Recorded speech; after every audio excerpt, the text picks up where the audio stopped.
Hello everyone, I hope you're doing well. Today's video is going to be about rhetorical situations.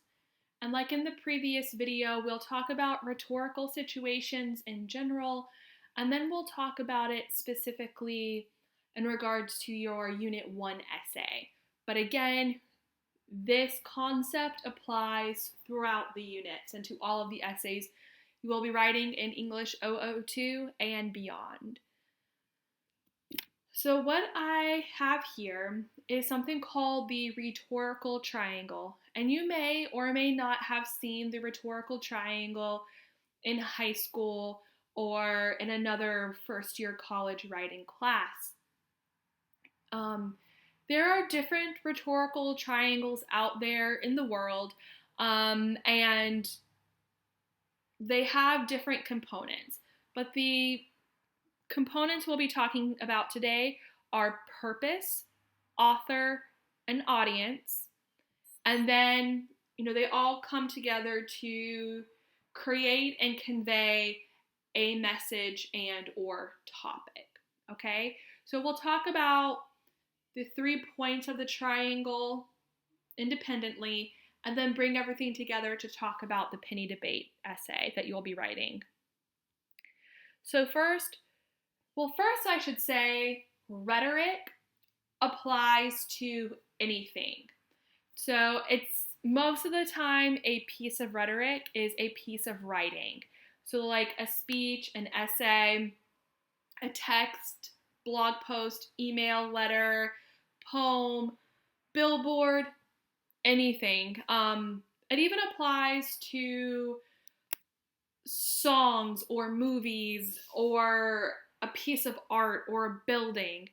But for our English class, rhetoric is going to apply to a piece of writing.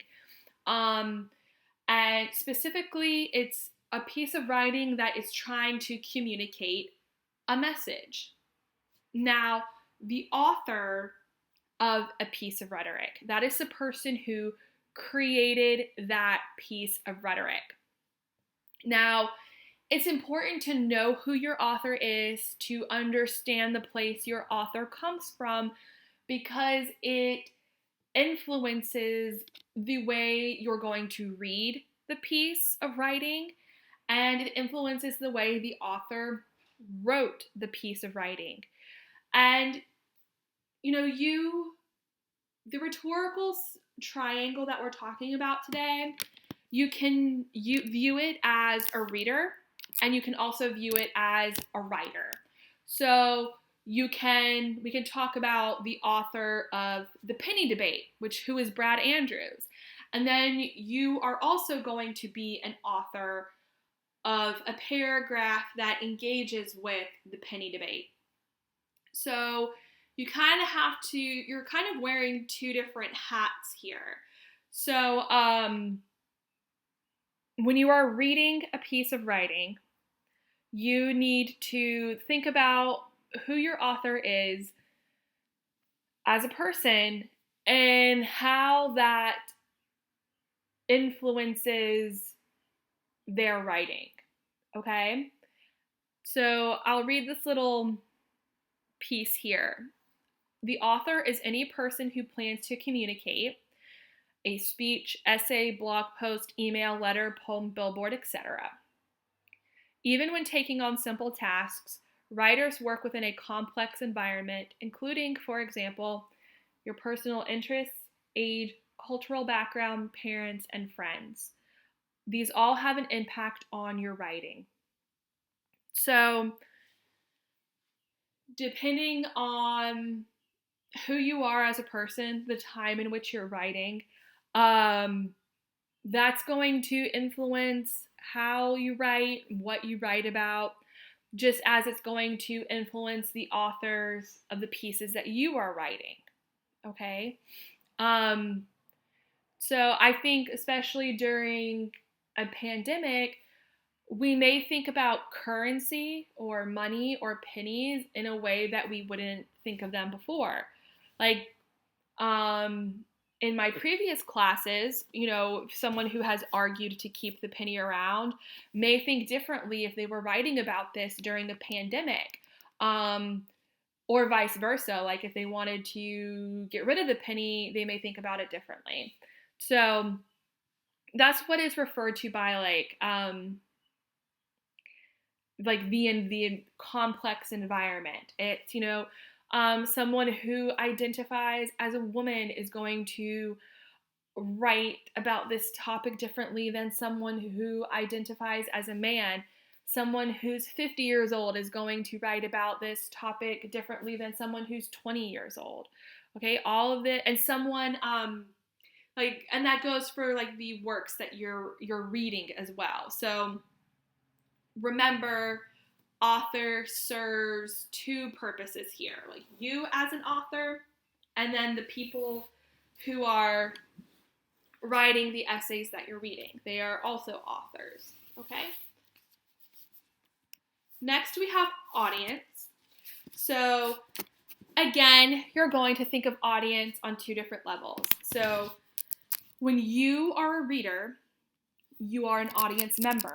When you are an author, you need to think about the people reading your work, okay?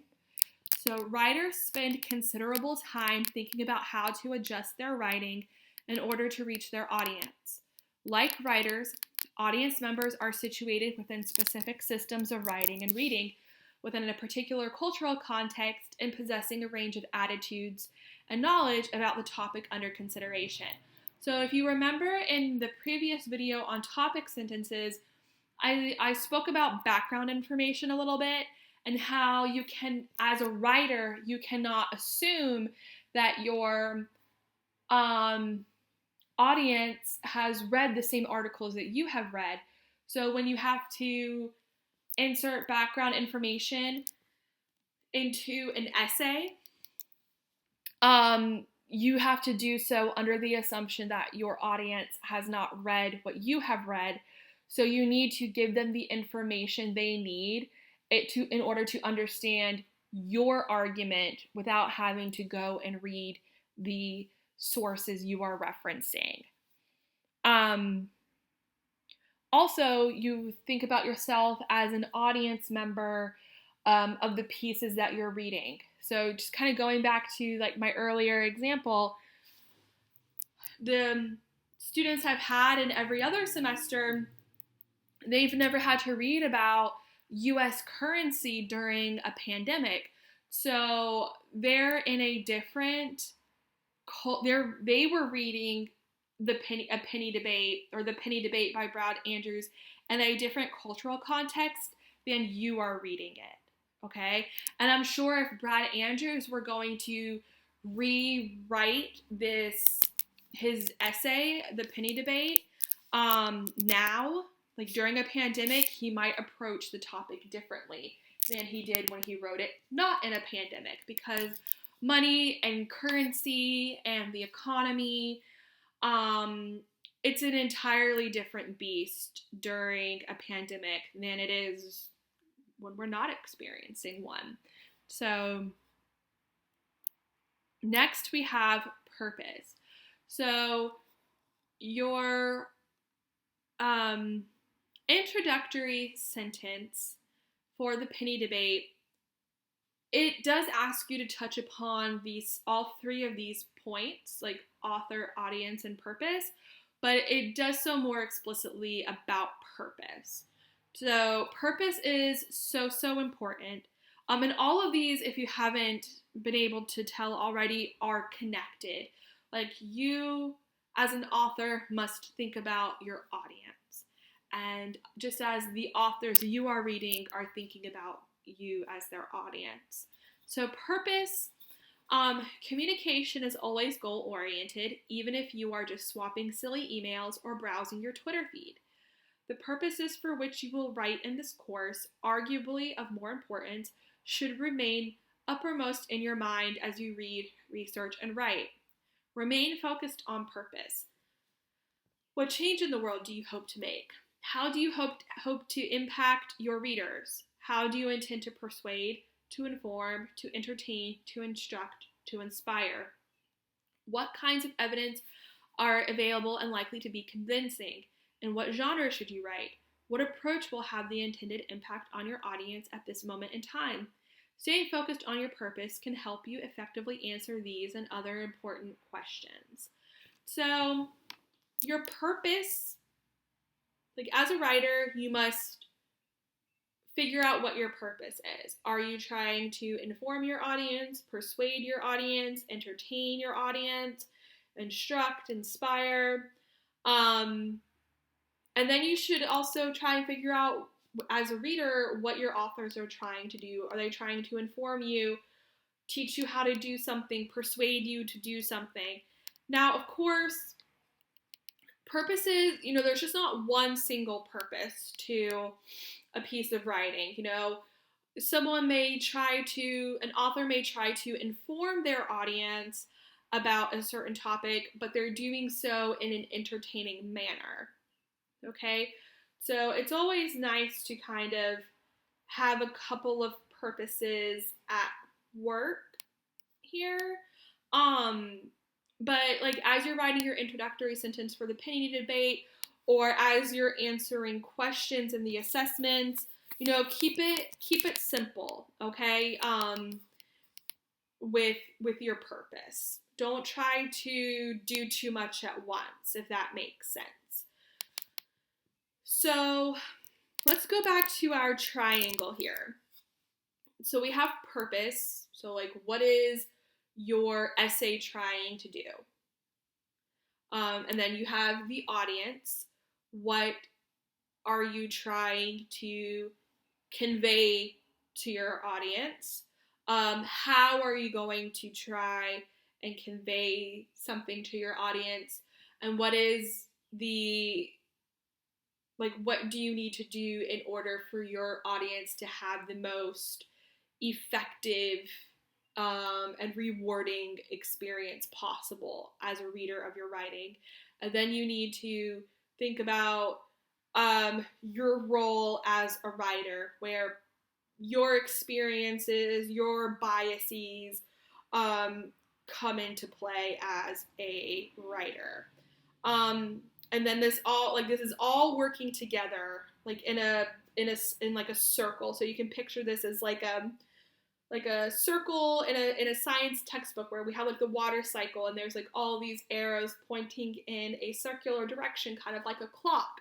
And that's what's going on here with our rhetorical triangle as well. The purpose, the author, and the audience are all working together to achieve a common goal, and that is to convey a particular message and or topic. So let's talk about rhetorical situations in the penny debate. So what I have here is this bit right here is the tip from Unit 1 that tells you what needs to be in the introductory sentence of your paragraph for the penny debate. And the introductory sentence, now, you may have already noticed if you've been in Unit 1 already, you may not have, but the first sentence of your paragraph for Unit 1 is going to be the introductory sentence and then the topic sentence. So the introductory sentence is supposed to give your audience as much information as possible, as succinctly or simply as possible, so that your audience can understand what you're writing about in your paragraph without having to go back and read the penny debate, okay? So this is probably one of the more common, where I see like the most common error in the Unit 1 essay for the penny debate. People will not put or not include the author's first and last name, the title of the reading, the topic of the reading, or the author's purpose, or they'll leave something out. This information is so important because you must, as the author of this paragraph, You must understand that your audience has not read the penny debate, or you must assume they have not read the penny debate by Brad Andrews. So you have to give them a quick little summary of the article so that they can then understand your argument and your position on this topic. So you can see I've kind of color coded things here. Author's first and last name is in green. The title of the reading is in blue. The topic of the reading is in orange, and the author's purpose is in purple. And this sentence is from the student example. And it says, "The penny debate by Brad Andrews is an article that describes both sides of the current argument about whether or not to eliminate the penny so that people will be more informed about the issue." So, the rhetorical situation. So first, you've done your job as the author. You've catered to your audience. So that they can then understand what will soon come up in the rest of your paragraph about the position you're going to take. You've also done your job as a reader with the rhetorical triangle with, like, okay, here's the author, this is the message and the topic, the message / topic, and this is the purpose. So here, like, Brad Andrews is informing his audience about the argument regarding whether or not the penny should be eliminated from U.S. currency. So, the rhetorical triangle, rhetorical situations,